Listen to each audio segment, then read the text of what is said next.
thanks very much. But before we even start, I suppose I'd better warn you that in my act there is a certain amount of bad language. I'm not talking about split infinitives. There will be some swearing and there is some material of a sexual nature. So if you are offended by rude or crude material, for heaven's sake, don't be a cunt about it. I was doing a gig a couple of weeks ago. I got talking to a girl in the front row. I asked her her name. She said it's Pataka. I said, that's an unusual name. You don't hear that every day. To which she replied, actually, I do.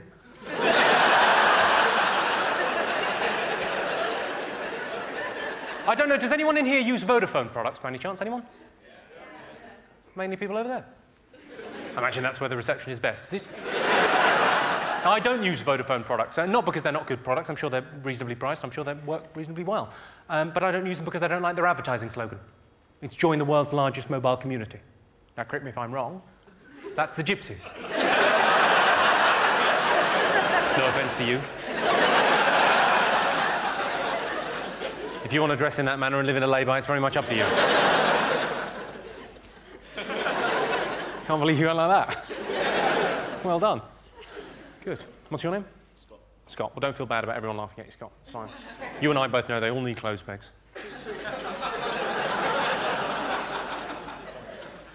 Oh, yeah, there'll always be work for people like Scott to avoid. My father used to say, whatever doesn't kill you makes you stronger. Till the accident. Feminists say, and you may agree with this, you may not, feminists say, a woman's work is never done. Maybe they got themselves organised a bit better. It's a bit of an icy stare you give me there, madam. What you've got to understand is that's postmodern misogyny. That joke is in fact steeped in irony. So don't you worry your pretty little head about it, love.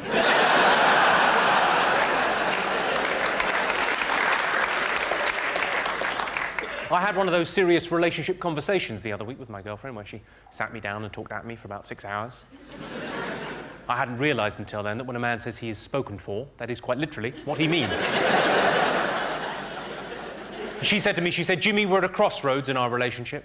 Down one road is hard work and commitment, but ultimately, happiness. And down the other road, well, the other road is a dead end. And I said, that's not a crossroads, that's a T-junction.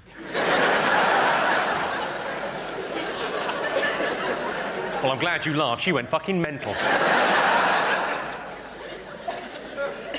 I should, I suppose, point out at this early stage in the show that despite my dress and general demeanour, I'm not gay. Unless you're from Newcastle. And by gay, you mean owns a coat.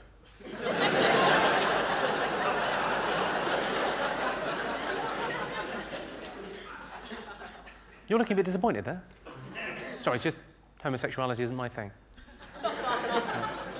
No hard feelings.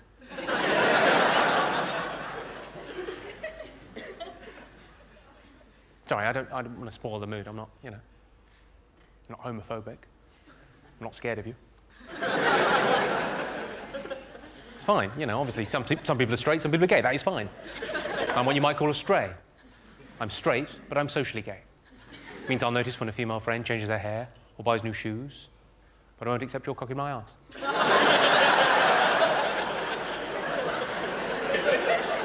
It's less of a joke, it's just something I wanted to make absolutely clear.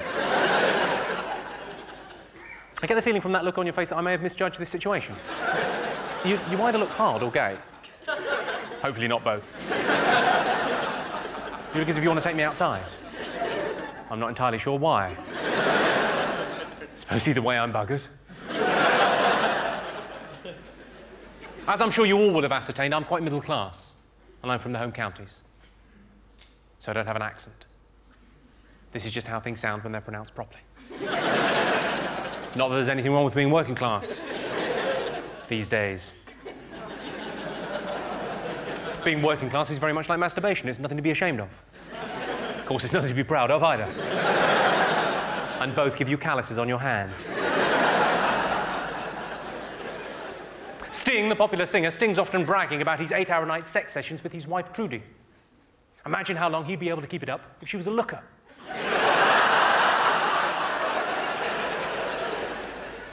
In Japan, they believe that tiger penis improves fertility. But I think, if you really want to get pregnant, you're best off using a man's cock.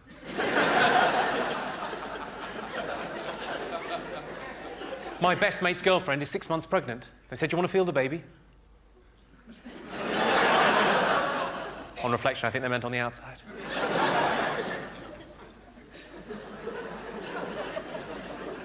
They say travel broadens the mind, except with Americans, which tends to widen the arse.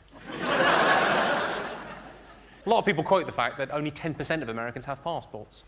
The thing is, they say it like it's a bad thing.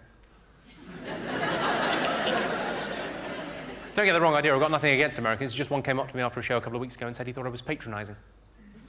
I said, well, I think you'll find that's pronounced patronising. It means when you talk down to someone.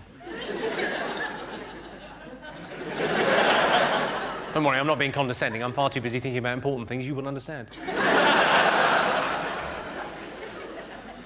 I'm not sure if you're aware of this. Did you know you're 10 times more likely to get mugged in London than you are in New York City? It's because you don't live in New York City.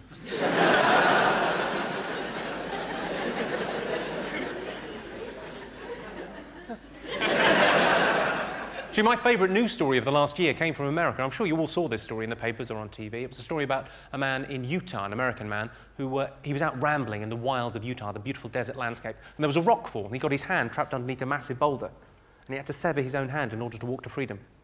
Incredible story about human courage and spirit. Did you all see that story? Well, I can't believe anyone saw it and didn't ask themselves the question, because I think it does beg the question, would I be able to do that? I've given it quite a lot of thought, and I think, yes, I would be able to do that. What do I care about an American's hand? If it's life or death, I'll cut his fucking head off. The other story that sort of tickled me from America, not quite as inspiring, I'll be absolutely honest with you, was the story of an English woman and an American man. This made the papers earlier in the year. They were flying from JFK to London Heathrow, never met each other before, flying in first class. They just knew each other for 8 hours, and they were arrested as they came into land at Heathrow. And the reason they were arrested was because the lady was filleting the man. I mean sucking off. Yes, as they came into land, the lady was filleting the man. I myself prefer a boiled sweet.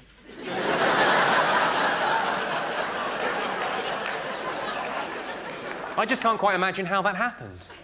Presumably, at some point, she turned to him and said, "My ears are popping. Have you got a boiled sweet?" And he said, "No, I haven't, but I've got an idea." Now, have we got anyone in from around the country? Is there anyone in from the north? Oh, quite a few of you. Oh. I ask you, what's the point in having a north-south divide if you're not going to police it? It is a peculiarity of the United Kingdom that people from Liverpool tend to think people from Manchester are a bunch of cunts. And vice versa, people from Manchester think people from Liverpool are a bunch of cunts. When will they realise?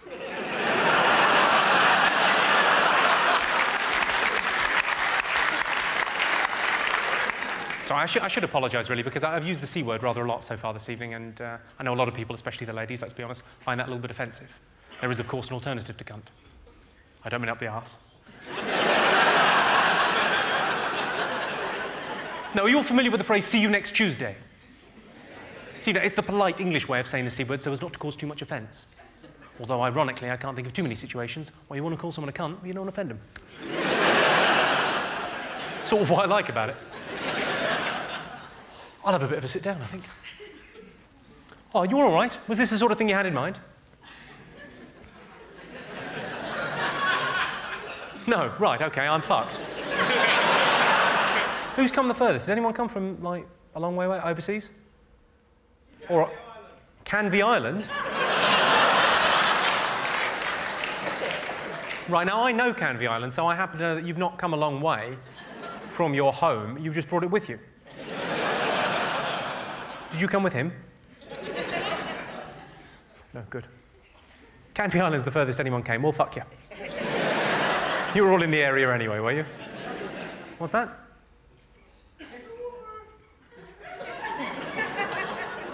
Was that Dover? Well, you were castrated before you got a chance to... Right. Were you worried about sounding silly, so you thought, well, I'll put on a ludicrous high-pitched voice? That should sort things out, shouldn't it? So you're a sailor, are you? Imagine my surprise at your high-pitched voice. Bad things come in threes. Good example of that is Atomic Kitten. Every time I think of Atomic Kitten, actually, I'm slightly saddened because I think, well, somewhere in the northeast, there's a supermarket 3 checkout girls short.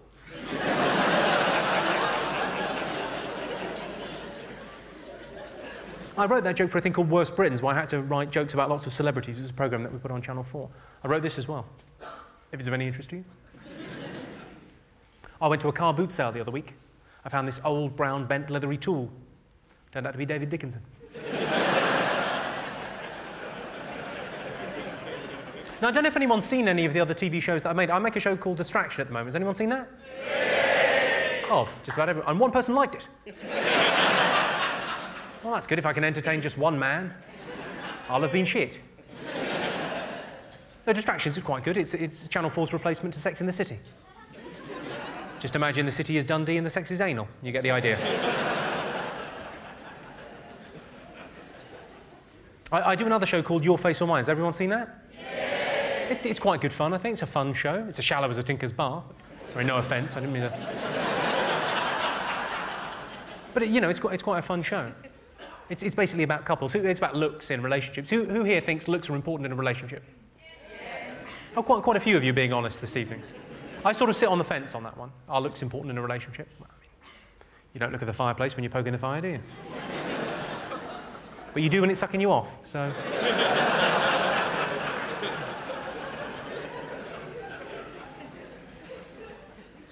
Are you two a couple? Do you mind me asking how on earth that happened? What were you thinking? You don't know? You do a lot better than that. You're punching way above your weight. Not just a little bit, it's a different league. Well done. Is that money or personality or low self-esteem on her part? Lovely little mix of all three. That's basically the show, Your Face or Mine. That's it. That's all we do. We string that out for half an hour, the magic of television. Although it's quite awkward sometimes because there's quite young couples on the show and, you know, they're 19 or 20 and they're talking about their looks. And it can be a bit awkward sometimes. We had an incident on the show where a woman came on with a medical complaint. I'm not sure what the correct medical term is, but she had a wonky face. I'm pretty sure that's not the correct medical term, but... She wasn't an unattractive girl either. She was quite good looking, but one half of her face was a lot lower than the other. Just a bit wonky. What had happened is she'd sent in a videotape to be on the show and recorded it rather coquettishly like that. And then she turned up and gone like that, and we'd all gone like that. And obviously the producer said, well, this is, you know, it's quite a serious thing, this show about looks, and she's got a wonky face. We've got to at least address it for the audience. I thought, what am I going to say? What's with the wonky face, love? I didn't say that. I said, could you tell me about your face? And luckily, she played along. She said, yes, there's a story behind this. When I was 11, I had a skiing accident. I was skiing down the side of a hill, and I skied into the side of a chalet. And I broke my leg and my arm and my jawbone and my cheekbone and my eye socket, and I had to be airlifted to hospital. And I said, at least you got to go in a helicopter. Her face fell. Sadly, it didn't even up. That would have been rather miraculous. I can't be the only person. I mean, in real life, I do constantly put my foot in it. I can't be the only one that does these kind of things, but I mean, I've learned the hard way that you're not meant to refer to your partner as your current girlfriend. It suggests you're looking for an upgrade. And that doesn't seem to keep them on their toes the way you would think it might. Oh no, they don't like it. I've also got a policy now, after several unfortunate incidents, whereby I would rather see a pregnant woman standing on a bus than a fat girl sitting down crying.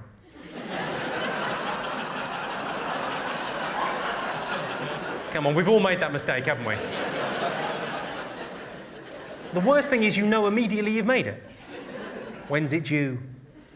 Hang on, there's nothing due. You just like your food. It's a terrible moment. You just want the earth to open up and swallow her. Obviously, have to be a fucking big hole. Now, the other time when I put my foot in it, but sort of deliberately, is when I do charity shows. I do quite a lot of charity shows, and I'm not pretending to be particularly altruistic. I do them because they're really good fun. There's loads of comics come and do a show. There's about 10 of us backstage. We'll hang out together. It's like a little social. And what we do is we dare each other. We dare each other to open with the most inappropriate line possible. And what happens is I tend to win the bet and not get invited back. Which, if you think about it, is a double win, because you don't get paid for those shows. I did a gig for the Ashling Foundation. Does anyone know the Ashling Foundation? No. Well, they're quite a small charity based in London. They're an Irish charity, and what they do is they take Irish builders and navvies that came over in the 1950s and 60s, and these are older guys, they've fallen on hard times, they give them pensions and retirement homes on the west coast of Ireland. And I did a gig for them. I thought it was a great charity. I went out there, I said, it's lovely to be here supporting the Ashling Foundation. I've got a new slogan for you. Fuck off home, the roads are finished.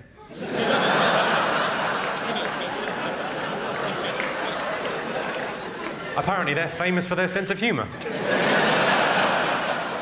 Oh no, they're fucking not. The other charity that I did a gig for last year was Stonewall. You know Stonewall, the largest gay charity in Europe? I did a gig for them up in Edinburgh. I went on, I said, it's lovely to be here in Edinburgh. I'm not sure about supporting Stonewall. Sure, maybe if we raise enough money, maybe one day we'll be able to find a cure.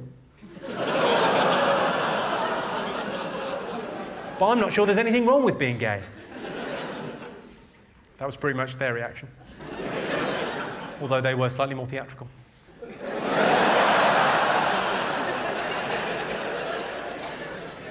I don't want to sound callous or unkind or cruel, but the Children of Courage Awards. How much courage does it take to get poorly? All I'm saying is, maybe we could just change the name to the Children of Horrible Misfortune. That way we could include ugly children as well. If anyone's sitting there thinking, I really didn't like that joke, I don't like the subject matter, I didn't think it was very funny. Imagine how it went down at the Great Ormond Street Gala.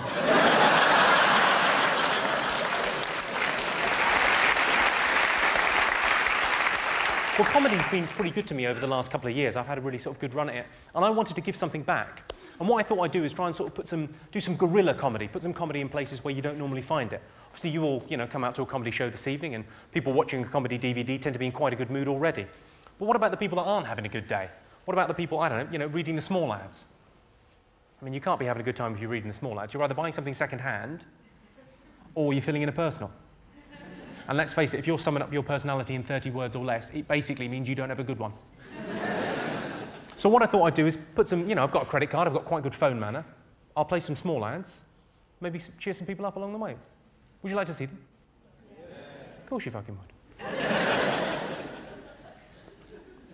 This is the first one that I placed. I put it in the personals. It's incurable romantic, seeks filthy whore.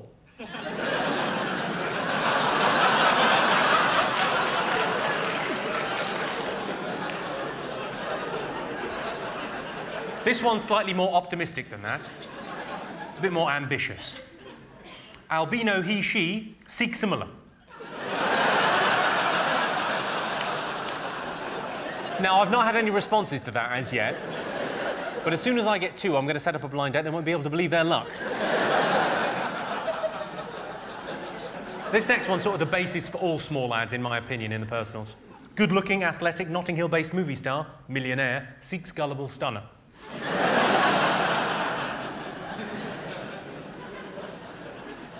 Now, the business opportunity section of papers, I travel up and down the country doing lots of stand-up gigs, and I always sort of read the local paper. It's normally, quite good fun. The business opportunity section, useless for me. Unless you want to buy a cafe in Solihull, no good. So I thought I'd try and brighten up with an ad. I placed this. Small minority wanted to spoil it for the rest of us. There's always one, is it you?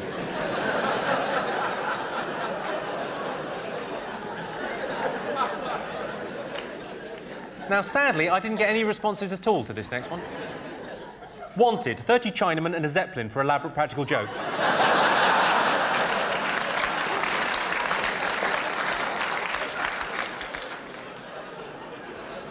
Now, the announcement section in a local paper should be an interesting thing, but it's not. It's births, marriages and deaths. But, of course, if you know the person, involved in either being born or getting married or dying, you sort of know. You don't need to read it in the paper. So it's a bit pointless. Although my nan used to collect anything to do with our family or friends. She used to collect all the little personals from the local paper and put them in a shoebox. She collected them all for like 50 years. And then she died and we put them in the bin.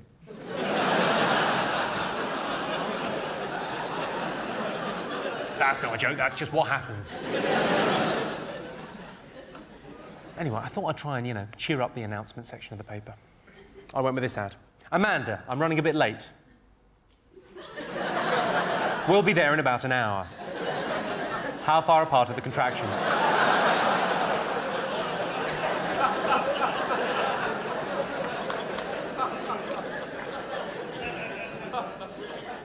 This next one is, well, it's just plain odd, but I ended up putting it in public and legal notices, but only because I was out of ideas as to where to put it. Nemesis wanted. I'm 5'10", into kayaking, books and conversation by day, justice, honour and vengeance by night. Seeking archenemy, possibly crime lord or deformed megalomaniac.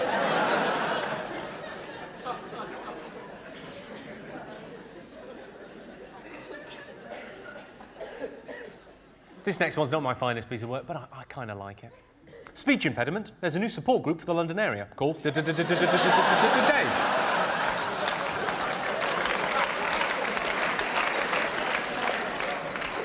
Now, obviously, we set up all of these with real phone lines, so people could call up if they wanted to.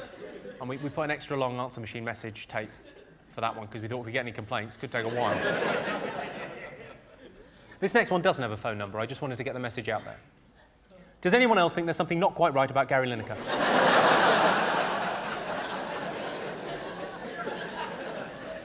This next one, well, might be handy for some of the front row. I put it in the lost section. Lost. Virginity. Yes, get in.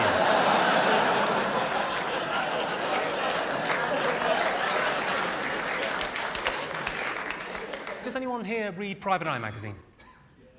Oh, quite a few of you. Right. Well, you can attest to the fact that these small ads in the back of Private Eye are mental.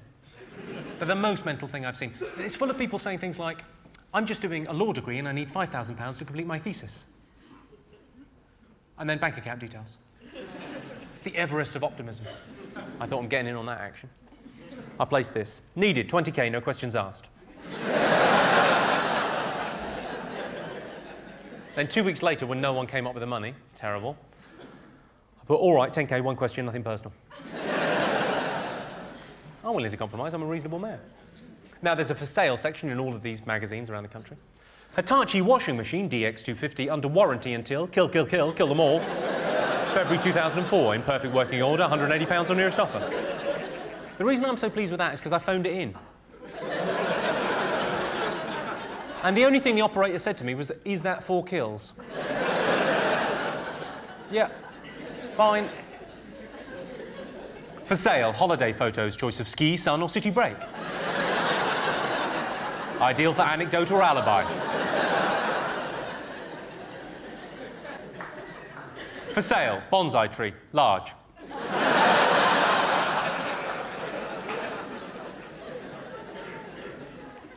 The other thing I've got quite interested in, nay, obsessed by, is the, you know the adverts you get at busy, on railings at busy intersections in roads? Up and down the country, you get them all over the place. You've all seen those, yeah? What kind of nutters are replying to those? What people are out of work and they're thinking, yeah, the railings, that's the answer. Not a job centre or a friend of a friend. I'll just go with the railing.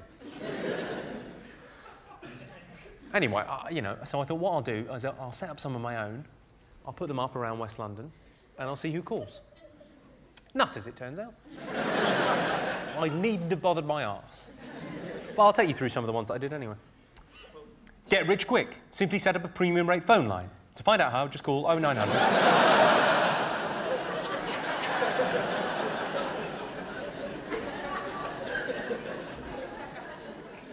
Lose weight fast.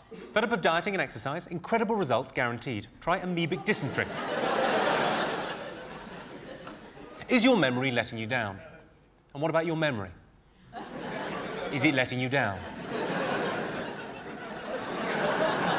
Call for an information pack right now, before you forget.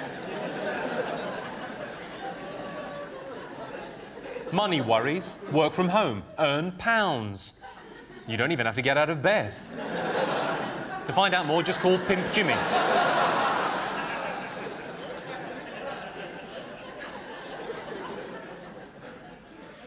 Well, this is the last one of these.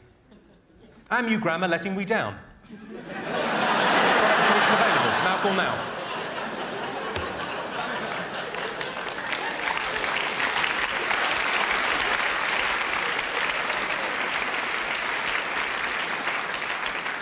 I don't know if this has ever happened to any of you, but I split up with my last girlfriend because she was very hypocritical. She used to say, I love surprises, but then when she found out I was sleeping with her sister... My girlfriend always says, "You never tell me how much you love me." I don't want to upset her.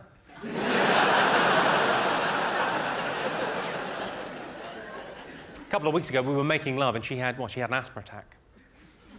I did briefly think I was doing really rather well. Then about sort of the 90-second, 2-minute mark, I thought, hang on, she's laying this on a bit, Fig. Either she wants something or she's not well. And she wasn't well. I totally panicked. I didn't know what to do, so I phoned a friend of mine who's a doctor, and he lives just down the road from me, and I said to him, you know, what should I do? He said, well, yeah, don't panic. It could be quite serious. It probably isn't, but I'll pop right over. I said, what should I do in the meantime? He said, finish yourself off. Don't give me that look. It was the right thing to do. I realised I shouldn't really take the piss out of the asthmatics. They've got enough to worry about. The National Asthmatics Emergency Helpline Service was shut down recently. Apparently a problem with all the obscene phone calls.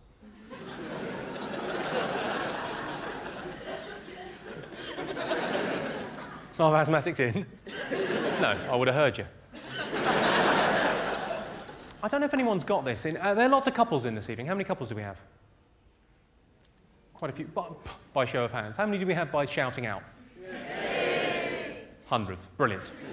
I'm wondering, does anyone have this arrangement in their relationship? It's becoming ever more common now for couples to have an arrangement whereby they're totally faithful to each other, but they've got a clause whereby if one of them was to meet a certain celebrity, they would be allowed to stray. Has anyone got that going on in their relationship? Who have you got? You. Right.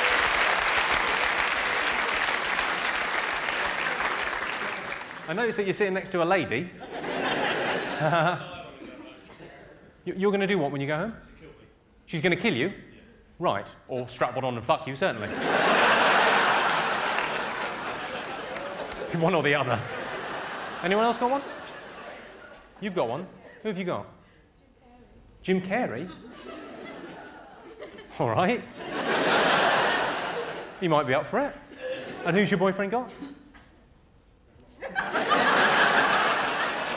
Anything, I'm not bothered. What? Sorry? Anything good looking. What, bit of a change? Yeah, lovely.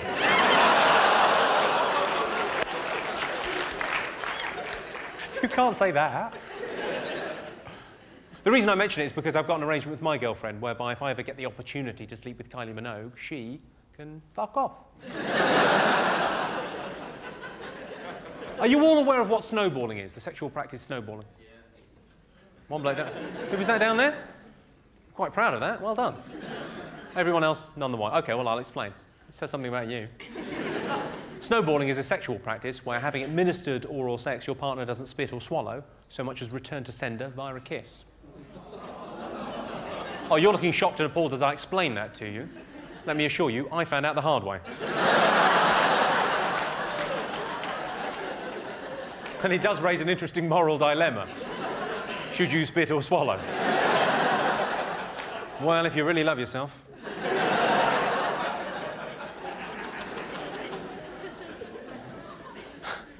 So I can see some friends of mine up there, and you're explaining that to your mum. Brilliant. Oh, what a brilliant day out that will be. What a lovely drive home. So this snowballing thing. Marvellous. Are there any Catholics in, by any chance? You up there? Oh, a few up there. I'm a lapsed Catholic. I don't know much about Catholicism, but I like some of the ideas. Very much like the idea of the confirmation. The confirmation, correct me if I'm wrong, is when you're about 12 and you meet a bishop. And he says to you, you're definitely a Catholic. I don't know if he does that. But he says, you're definitely a Catholic. He confirms you. You are confirmed. I think it's a very good idea. I think other religions could do with that. I think the Jews could do with that. I've got a lot of friends that are Jews, and they always say, I'm Jewish.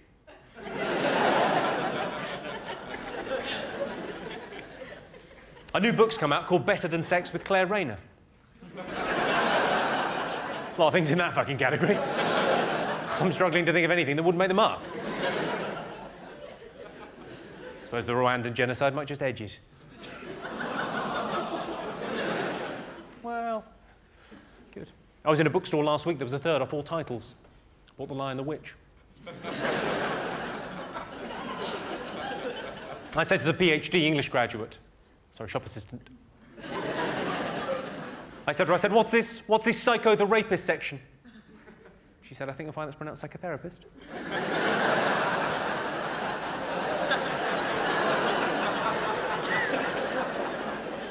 I don't know if you're all aware of this. Are you all aware of the fact that, that Christopher Reeve wrote a book last year? He wrote a book called Nothing is Impossible. I say he wrote it, he dictated it. It's not important. Just on the back flyleaf cover of the book, it says, "Since the accident, Christopher's never looked back." I mean, fair enough, but there's no need to rub it in, is there? I met an incredible girl on the internet. Smart, sexy, uninhibited. Of course, it turned out to be a 12-year-old paraplegic boy. I'll be honest, the sex was disappointing. Oh, I think we've reached a barrier there, haven't we? And we will laugh at that and nothing more. Well, fair enough. A couple of weeks ago, I failed to perform sexually. Well, how is that a laughing matter? A couple of weeks ago, I failed to perform sexually. I'm not going to go into details. Suffice it to say, I arrived early. My girlfriend said, "Don't worry, that happens to a lot of guys." I said, "Right, there's two things the matter with that. Firstly, who are these a lot of guys? And secondly, if it's happening to more than one of us, don't you think it could be your fault?"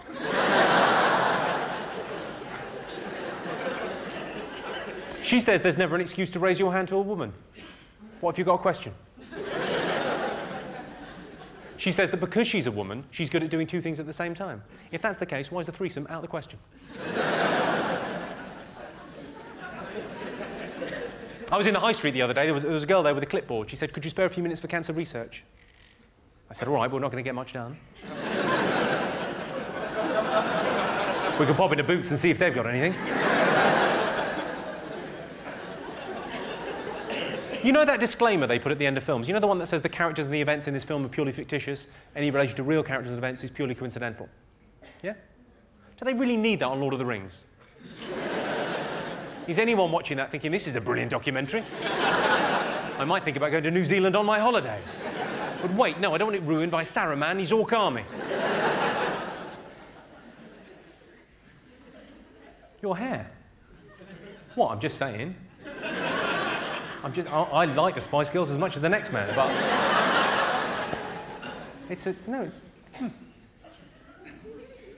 I can't help noticing you've got a tattoo on your... Well, it's your boob, isn't it, really? It sort of draws the eye. What is that, exactly? It's a rose. On your... As if boobs aren't fun enough as they are. She's thought, I'll tell you, I'll brighten these things up. No fella's going to like these. What do guys like? They like flowers, don't they? Yeah, I'll get a picture of a flower. Did you not think, what do you like? What kind of thing? You look like the sort of bloke that like cars and guns and tanks. Get a nice tattoo of a tank on your tip. Lovely. He could be, you know, and going, oh, is that a Sherman? Because flowers, unless he's secretly gay, and I'll be honest, there's a lot of earrings and spiky hair. Good, fine. I remember before J-Lo, before the term ghetto booty, when we used to just call it a fat arse. Of course, J-Lo's had her bum insured for $10 million. Don't know if that covers contents.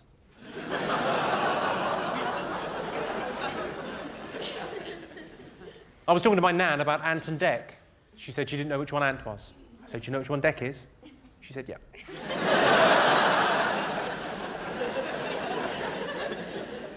My girlfriend asked me recently one of the big questions in life. She said to me, do you want to have children? I thought about it. I thought, God, is there any truer expression of the love that you have for another person than to have a child with them? Because really that is a bond that lasts forever. It's not like getting married. Marriages break up. But having a child together, you know you're going to be bonded through that child for the rest of your life. And then I thought about the money. I thought, how expensive is it bringing up a child? It's apparently the most expensive thing you can do. It costs £100,000 to bring up a child up to the age of 18. It's an incredible amount of money. It's not like buying a house where you can sell it on. It doesn't appreciate, that's just gone. And then I thought about the education of the child. Would I send it to state school or private school? I'm doing all right. I might think about private school, but I'd probably end up sending it to state school. And then, you know, maybe I'd compromise on that, become a bit of a hypocrite, end up reading the Daily Mail, going to parent-teacher meetings, becoming my dad. It'd be awful. And then I thought more about, well, why am I thinking about having a child? Why don't I think about adopting a child? Isn't it just about the family unit and love, rather than just having a little mini-me running around the place? And then I thought about how much it would mean to have my family name live on. And, you know, what that would mean to my nearest and dearest. And then I thought again about the relationship with my girlfriend, how that would change, how I'd probably end up calling her mum or something, you know, would really sort of change that. And then, it would change my life, and probably ruin it. Anyway, I sort of weighed up all the pros and all the cons, and in the end I said no. course, by then I'd come. Luckily, all over her tits.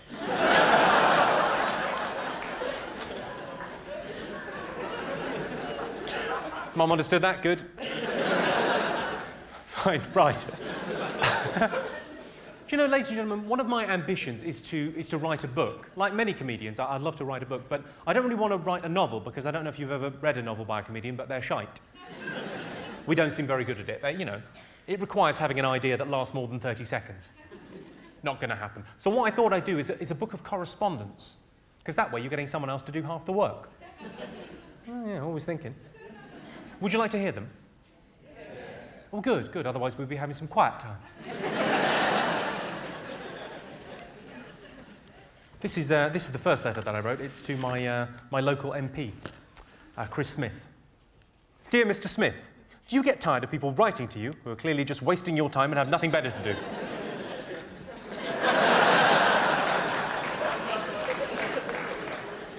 This is to Charlie Statham, who's the head doctor of NHS Direct in West London.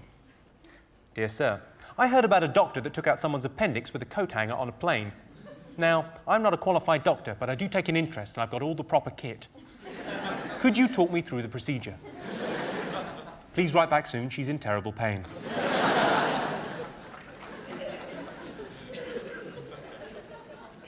Is anyone in here a member of Amnesty International? I think someone's timidly put up a hand at the back, but are you worried about being persecuted? Well, I wrote a letter to the head of Amnesty International in the UK. I hope you like it. It's to Kate Allen, Director of Amnesty International UK. Dear Madam, I like what you people do. Writing letters to complain about human rights violations is like a political version of Points of View. The BBC or fascist leader may not change what they do as a result, but at least you'll slow down their day as they wade through the postbag. I'd be surprised if they got round to torturing anyone before 11:30, the number of letters you send. Lots of people do nothing because they know they cannot change the world. But you good people are not deterred from making futile gestures on behalf of human rights. And I, for one, applaud you. Inspired by your unilateral approach, I decided to hold a fundraising dinner on your behalf at my home. I charge people £20 a head to come and enjoy a meal and drinks, with all profits to go to Amnesty. Although a success creatively, we went for a South American theme, unfortunately the groceries were expensive, as was the booze, and in the end I made a loss. You now owe me £57.40. Now Amnesty, God bless them, got back to me almost immediately with this letter. To be honest, it's a little bit condescending. Dear Jimmy, thank you for your letter. I was delighted to hear that you're a supporter of Amnesty. You do appear to have a few misunderstandings about the work we do. So I've enclosed a copy of our new information leaflet, What We Do. Which, fair enough, is a very good name for an information leaflet. I've also enclosed a copy of our new annual review, Human Rights Before Profit, which I've had a flick through and is no way to run a company.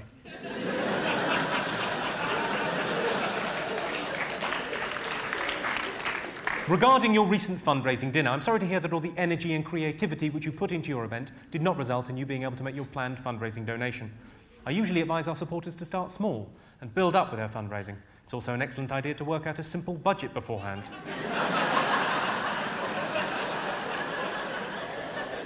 And to have a think about just how many people you can attract as guests to your event. This helps immeasurably with planning your expenditure and setting your ticket price, and hopefully will ensure a different outcome at your next fundraiser. In terms of your request that Amnesty reimburse you for the loss, I'm afraid I will have to say no. Well, I was very disappointed and £57.40 out of pocket. But I had a money-making idea. Who buys fair trade products here? Quite a few of you buy fair trade? You know, the tea, the coffee, the sugar, that kind of thing. I had a bit of, I think I spotted a gap in the market, so I wrote them a letter. The reason I'm writing is I think I've spotted a gap in the market. Told you. No one is more exploited than the farmer of the coca leaf. Whilst drug barons get rich exploiting both third world farmers and first world recreational users, we stand by and do nothing. I propose a fair trade cocaine joint venture. I have a contact in distribution, and you guys have the perfect cover to sell through customs. Who knows, if it all takes off, we could end up millionaires. Brackets, and help the poor.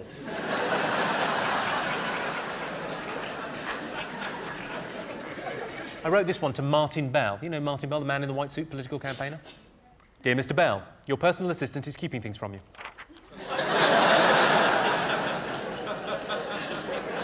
Now, I've not had a reply to that, which would seem to suggest I'm right.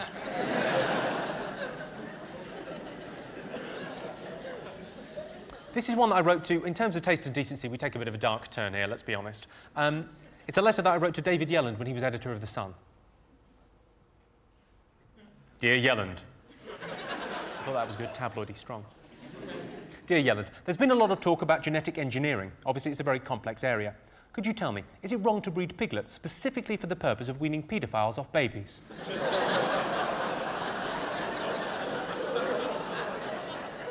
Only I'm thinking of starting a company with the slogan, they'll squeal, but not to the cops.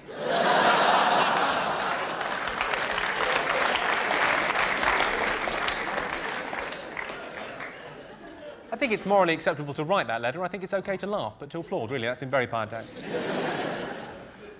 I wrote this to Sir John Stevens, the Metropolitan Police Commissioner.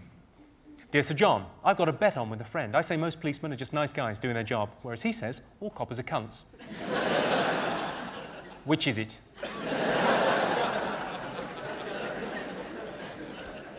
Right, what should we do here? Well, very much your decision. I wrote a letter to Stephen Hawking. Would you like to hear it? Yes. Fine. On your own heads be it. Okay, it's to Stephen Hawking in Cambridge University. Dear Professor, I know you get lots of letters asking you all sorts of things about the nature of the universe, and I also know you don't have a lot of time on your hands to be answering all of them in great detail. But perhaps this question from my 9-year-old will inspire you a little.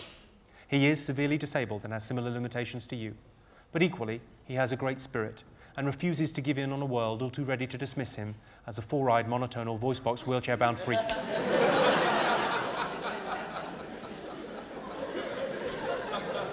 Anyway, what he'd really like to know is, would you like to come over and play?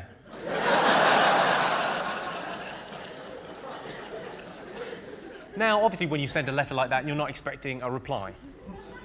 You're certainly not expecting a phone call.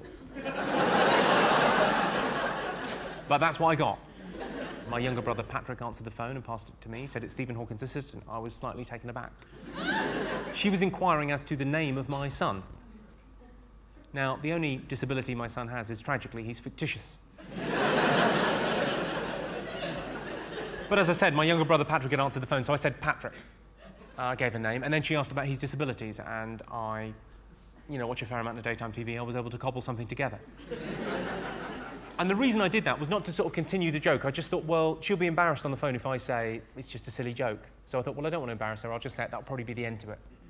But it wasn't the end to it at all.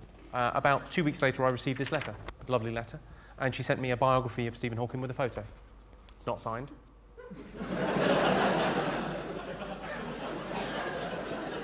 And then about a week after that, I got this letter from Stephen Hawking himself. It's absolutely genuine. I'll read it to you now. Dear Patrick, my assistant, Karen, has sent me a letter from your father who tells me that you've invited me to come over and play.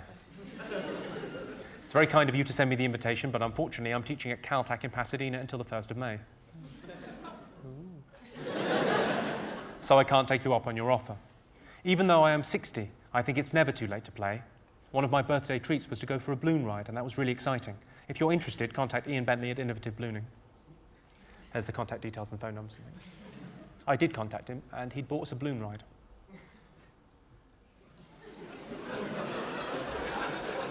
I did briefly consider crippling my younger brother to take him up on the offer.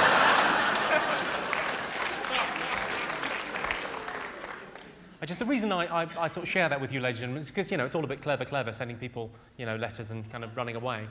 But that one went horribly wrong. And I also thought it demonstrated that Stephen Hawking is not only a brilliant man, but a brilliant bloke. What a lovely thing to do. Yeah, fair enough.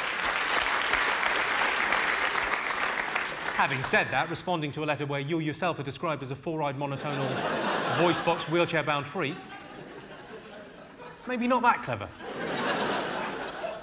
Well, this is the last letter. It's a letter I wrote to HSBC. Anyone back with HSBC? Oh, quite a few of you. All right, this is a letter I wrote to them. Dear Sir or Madam, I really love your latest HSBC commercials, the ones about cultural diversity and the importance of communicative sensitivity in international finance.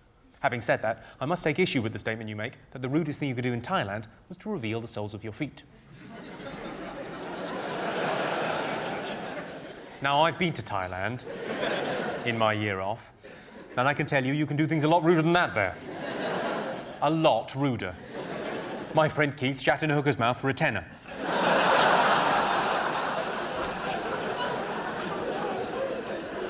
I just wanted to let you know, in case you were thinking about doing another ad. About Holland or something.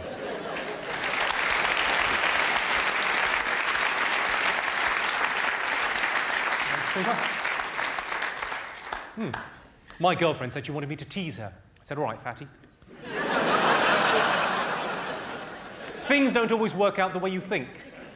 I always thought it was going to be my mum that would catch me masturbating.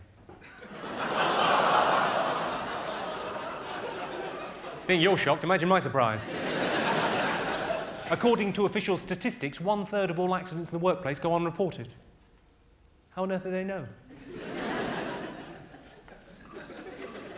When I was a kid, I had an imaginary friend, and I used to think that he went everywhere with me, and that I could talk to him and he could hear me, and that he could grant me wishes and stuff.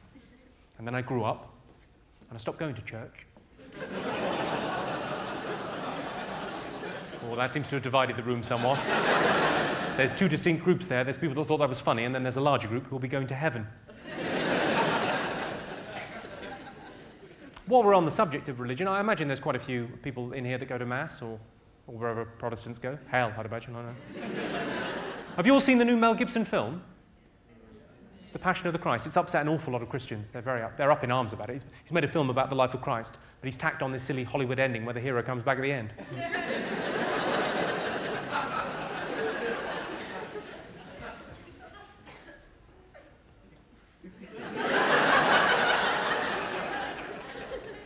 Does she love the little baby Jesus, or...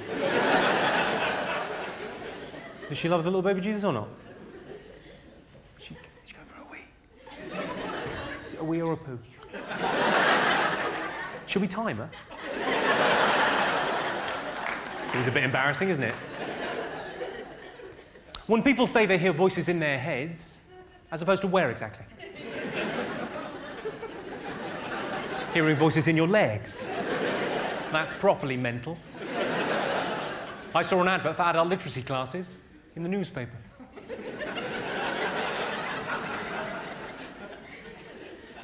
Are there any single men in this evening? Anyone single? You're single. Well, don't panic. I've got some advice for you. If you really like a girl and you ask her out and she says to you, I love you like a brother, suggest a weekend in Norfolk. Unless you're from Norfolk, in which case it probably is your sister. So are you from Norfolk? You don't look like you're from Norfolk. You're from Thetford in Norfolk.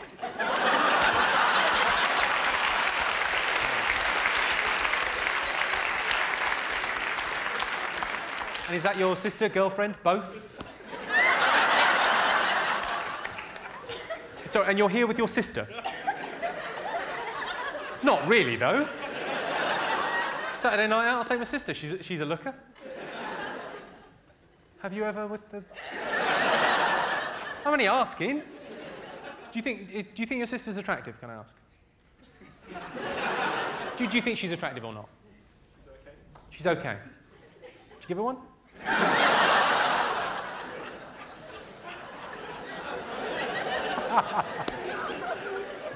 That was very low, sorry. What about you, love? I can't believe that. He's from Norfolk, and he's brought his sister. It could scarcely be better.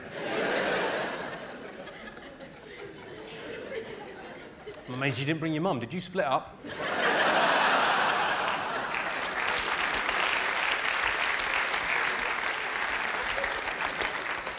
Oh, marvellous. Imagine your family tree's a straight line, is it? It's just a piece of timber. Sorry. I may have misjudged this. It looks as if there's going to be a short fight after the gig, which I imagine I'll be losing. Is she? Do you think she got bladder problems? Maybe some sort of yeast infection, I'm not... We'll ask her when she comes back. I just hope she hasn't got any vaginal difficulties. It's a lovely word, though, isn't it, vaginal? Oh, clearly not. I've got a friend that picked up 2 girls last week. I said they're like buses. He said, yeah, you wait ages and then 2 come along at once. I said, no, they are like buses. Someone came up to me and complained about that joke a couple of weeks ago after a show. Quite a big-boned girl. She said to me, I think you're fattest. I said, no, no, no. I think you're fattest.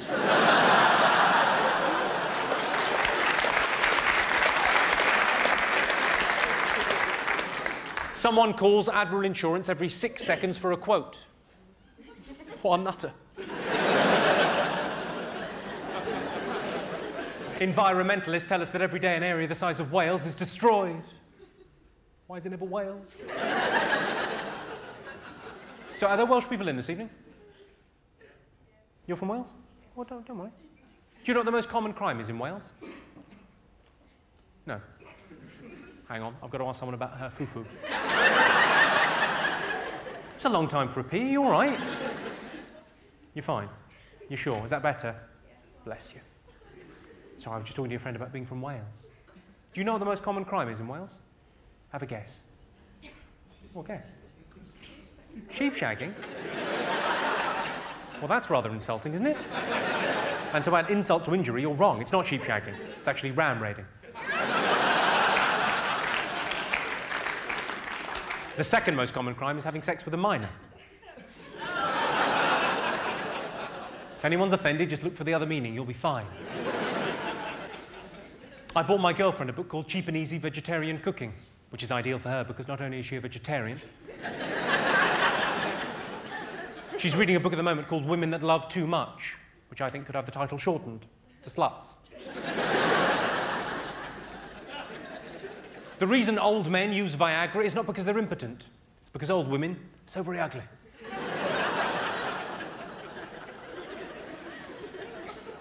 When it comes to the environment, it's not us, but our children and our children's children that will pay for our mistakes, which is a relief.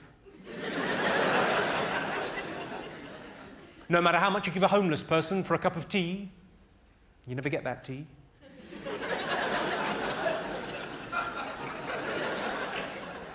Throwing acid is wrong, in some people's eyes. I went up to the airport information desk. I said, how many airports are there in the world? She said, I don't know. I went up to the check-in desk. The girl said to me, window, seat or aisle? I said, window, seat or you're what? Are you threatening me? She said, no, no, no, no, calm down, calm down. Window, seat or aisle? I said, I'll have a seat.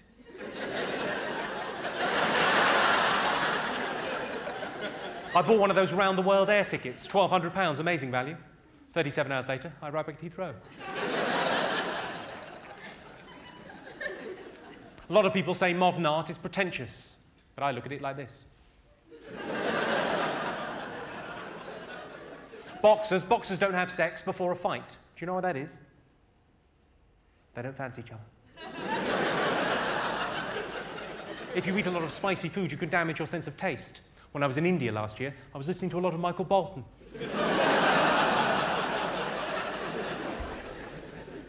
Every year in this country, thousands of dogs are needlessly and pointlessly destroyed. Every night, hundreds of homeless people go hungry.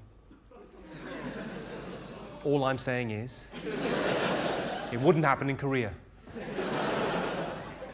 I would like to take this opportunity to recommend Korean food to each and every one of you. Their cuisine is delicious, their delicacies.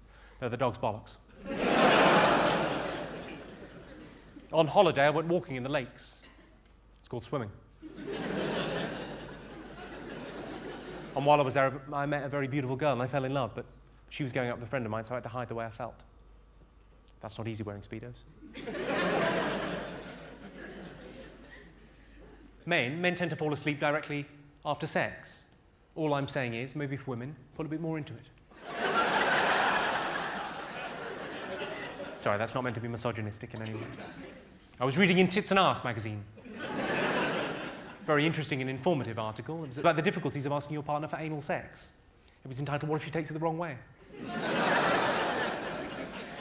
Sorry, I can see you're shifting uncomfortably there. I didn't mean to offend you. I'm sure whatever you decide about anal sex, I'm sure he'll be right behind you. It's easier to get forgiveness than permission. Just thought I'd slip that in. Well, what I like to do, I've done a couple of interviews on television. I've done sort of Des O'Connor, I've done Parkinson, and I was all right on them. I was fine, but I wasn't brilliant on them, and I'd like to get better. So what I like to do is to kind of practice with a member of the audience doing an interview. Now, would anyone like to interview me? Yes. Right, her. What's your name? What?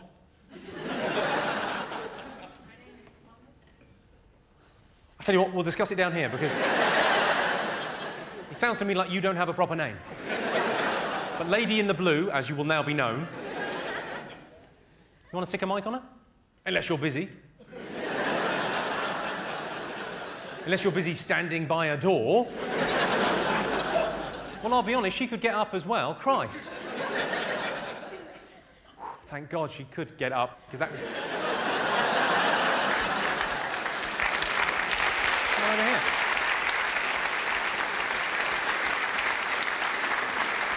Come over, sit down. Hello. I thought I was sitting in my own chair. You thought you were sitting in your own chair? Unlucky. I thought it was a joke. You thought it was a joke? Well, it sort of is. Great. Have you not seen a pattern emerging? There's a little list of questions. What's your name? Oh, I don't make up my own questions. You can make up your own, yeah. Feel free. My name is Blonid. Blonid? Yeah. It's Irish. It's Irish for what? Typo?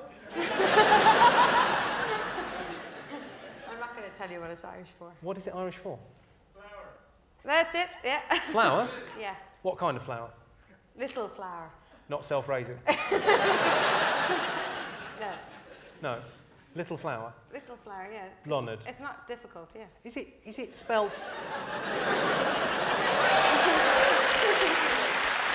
Oh, well, fair enough. All right, little flower. But I just worry on the DVD, if you're watching this back home, I can pronounce blonde. Why? Blonid. Go ahead. Kick off. Ask anything you want, actually. I've got those there, but, you know. Do you want me to speak from this? Really? Do you want me to ask these questions? It's not complicated. Okay. Right back at you.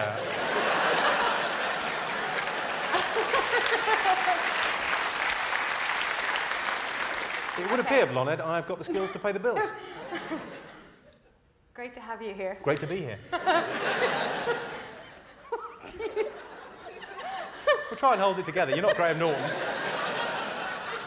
No, I'm not Graham Norton. What do you think about fame? Well, I'm glad you've asked me that. A lot of people, they get their first little taste of fame and they let it go to their heads. They end up in the Priory Clinic talking about themselves in the third person. Okay. Let me assure you, Jimmy Carr's not going to let that happen. So who would you most like to sleep with? Anyone, living or dead? Anyone living.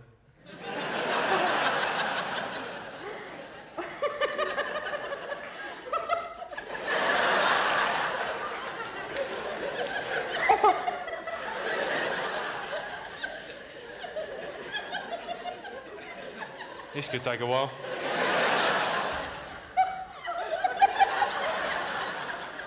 Which is your greatest regret? Well, they say that you should regret the things you have done, not the things you haven't. But my greatest regret is something that I didn't do. It's a girl called Barbara. Which words? Sorry, do I look like a wife beater now because she's crying? I'm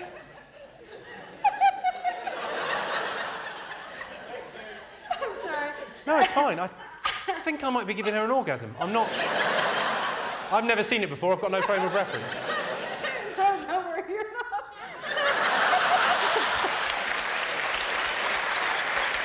You'll never go.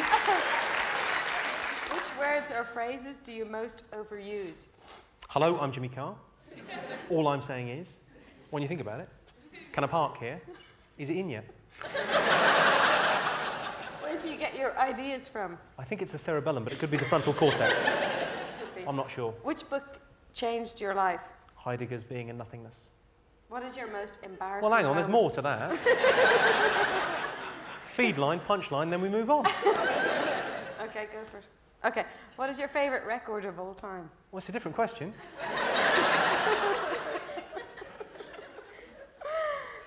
Go back to the book, damn it. Okay. What book changed your life? Heidegger's Being and Nothingness. Before I got that book, we had a wonky table in the kitchen.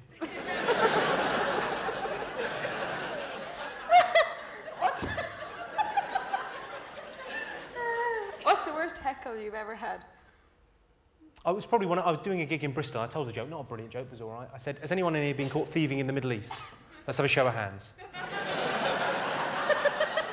And a bloke about 4 rows back held up a hook. Properly Abu Hamza style. Oh, right, yeah. And to my eternal shame, I said, give him a big hand.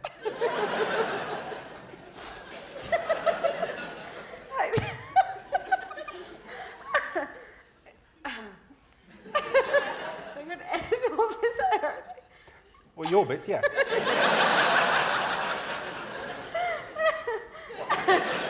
How do you relax? I put Smarties tubes on cats' legs and make them walk like a robot.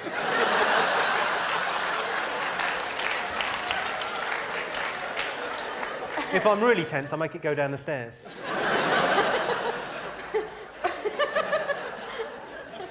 They get a bit confused. Yeah. A cat looking confused is brilliant. Okay. Little face. What makes you angry? When I can't get the lid off the Valium. Okay. Which historical figure do you most admire? Joan of Arc, lovely tits. What's the one thing you'd like to do before you die? Kylie. So predictable.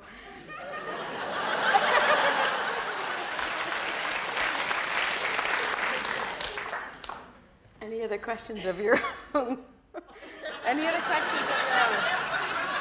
Any questions? Any other questions of your own? Most people will just read that and then think of a question. Well,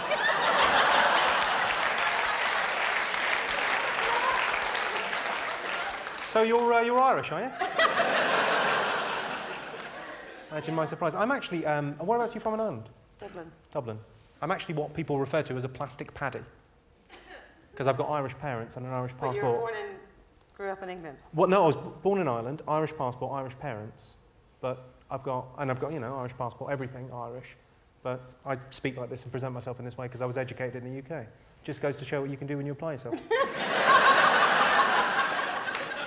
Every time I speak to an Irish person now, I'm slightly saddened. I think it doesn't have to be this way. Well, I think you've done a wonderful job, blonde dear. Blonde. Thank you. Blonde. Thanks very much for talking to me. Thank you very much indeed. Jimmy. Sorry. That was low, wasn't it? Give her a big round of applause. Thank you very much indeed. Thanks so much. That's lovely.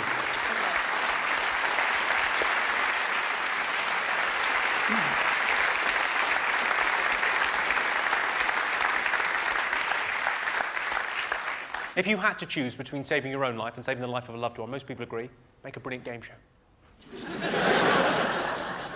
Mother always said, if you haven't got anything nice to say, fuck off. I read an interview with Margaret Thatcher a couple of years ago, and in it she was talking about her funeral. She said, I don't want my funeral to be a morbid affair. I want it to be a celebration. I thought, well, you won't be disappointed, love. My sister had a baby. I went to see her. She said, do you want to wind him? I said, I'd give him a dead leg, shall I?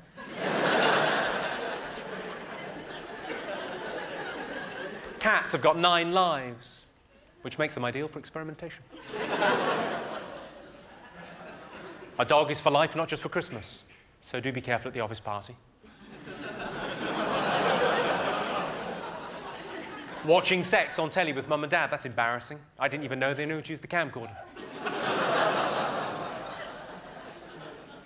A very common male fantasy is to have 2 women at the same time. One to cook, one to clean.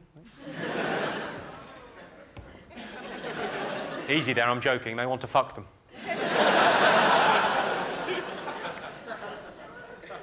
I live quite near a special needs school.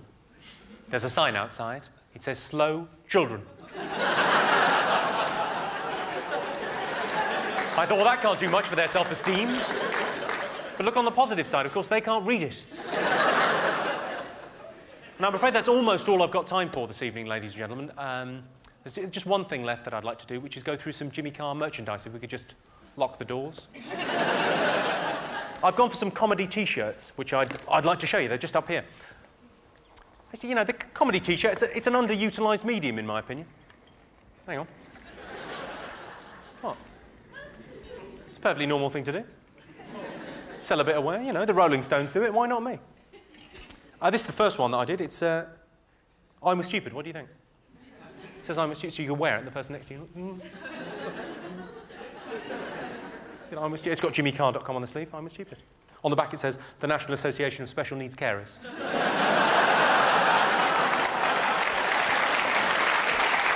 Who thought that was it? It says, my girlfriend went on a UN-sponsored trip to investigate child labour in the Far East. And all I got was this lousy T-shirt. See, there's a very serious issue there. Children as young as 10 are working, you know, 80 hours a week in sweatshops in the Far East, stitching trainers. I wouldn't mind, but it's the workmanship that suffers. This one's rather predictable, but it's kind of fun as well. It's the Christian Alliance Against Bad Language. Can fuck off. Got another religious one now, but for a reason. This is the best-selling T-shirt ever in the world. Jesus loves you. It's the most popular T-shirt ever. Jesus loves you. He's not in love with you. I was going to go for he's not fussy about looks. I thought no. Incidentally, if we're all God's children, what's so special about Jesus?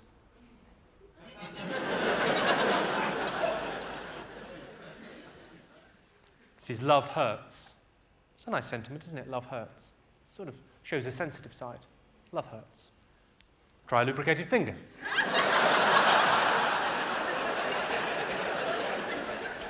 This takes a little bit of explaining. It's True Love Waits is the slogan. It's the slogan of the Promise Keepers. They're an organisation in America that believe in holding on to their virginity and chastity until marriage. Britney Spears was a member. I think there's some footage of her leaving on the internet. Anyway, their slogan's True Love Waits. I thought, True Love Waits is such a lovely slogan. It deserves a T-shirt. True Love Waits. Pulls out and comes on her tits.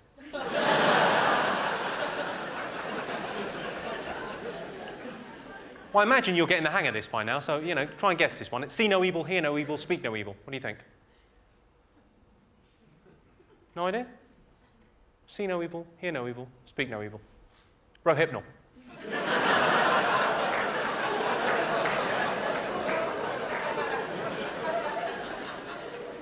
Actually, there was a story in the paper earlier this year. There was a story about an Englishman arrested in Ayia Napa for taking advantage of 3 girls by putting Rohypnol in their drinks. What's the world coming to?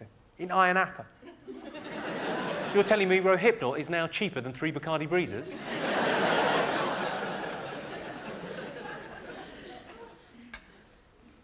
Now this one, this is a picture that the man on my right, your left, is on fire.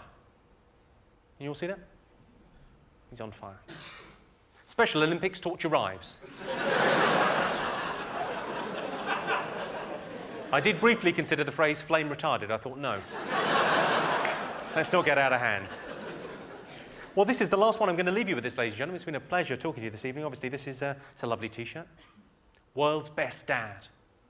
I don't know, are there any dads in? Yeah, this may be a nice thing for you to wear around the house. World's Best Dad. Nice, you wear that with pride. World's Best Dad. I fucked your mum. Well, I've been Jimmy Carr. You've been absolutely lovely. Thank you very much indeed. Cheers. Thank you.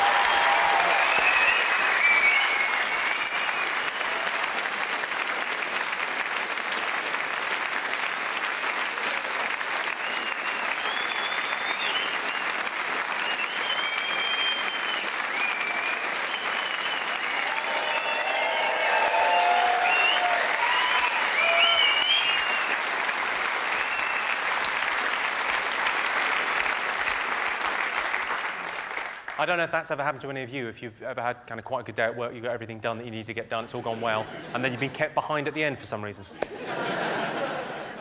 Anyway, thanks very much.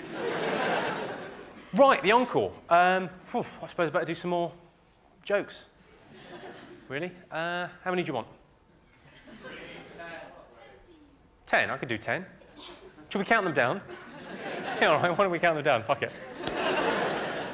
I've got a friend, she's got a theory. She reckons the way to drive a man wild with desire to nibble on his earlobes for hours and hours. I think it's bollocks.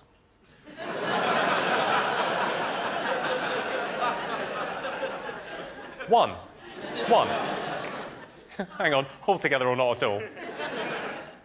One. Oh, we've got to do this 10 times now. I've talked myself into a corner. Right. My mum told me the best time to ask my dad for anything was during sex. Not the best advice I've ever been given. I burst in through the bedroom door saying, "Can I have a new bike?" He was very upset. His secretary was surprisingly nice about it. I got the bike. 2. I went to the races last week with a friend.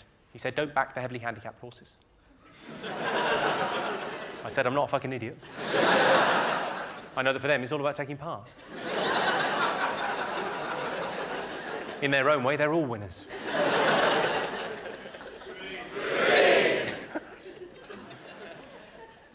In Pizza Express, you can now get garlic bread with cheese and tomato. Now, correct me if I'm wrong, that's a pizza.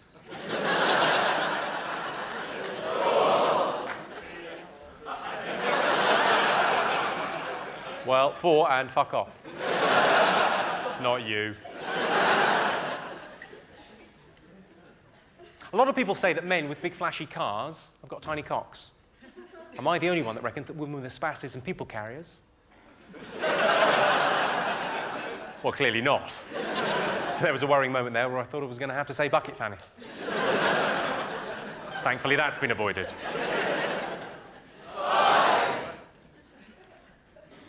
Ladies, if you get a burning sensation when you pee, it could be one of 3 things. It could be cystitis, it could be a bushfire,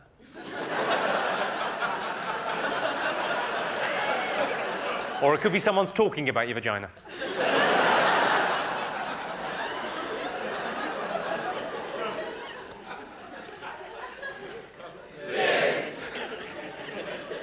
When it comes to charity, a lot of people will stop at nothing.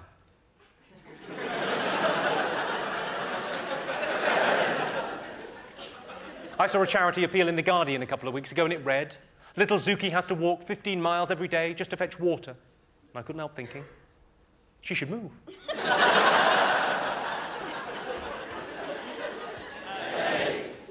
I've sponsored a child in Africa. She's got the Jimmy Carr T-shirt, the Jimmy Carr hat. But I worry, is it doing any good? I've not got any more bookings.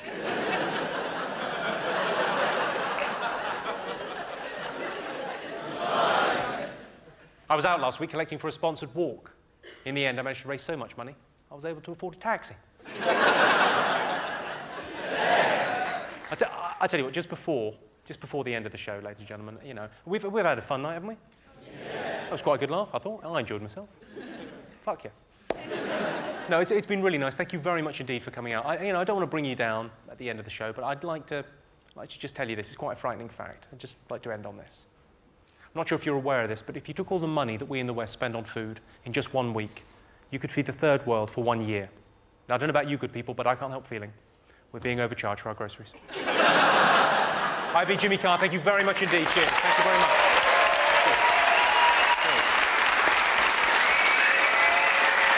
Thanks very much. Cheers. Bye.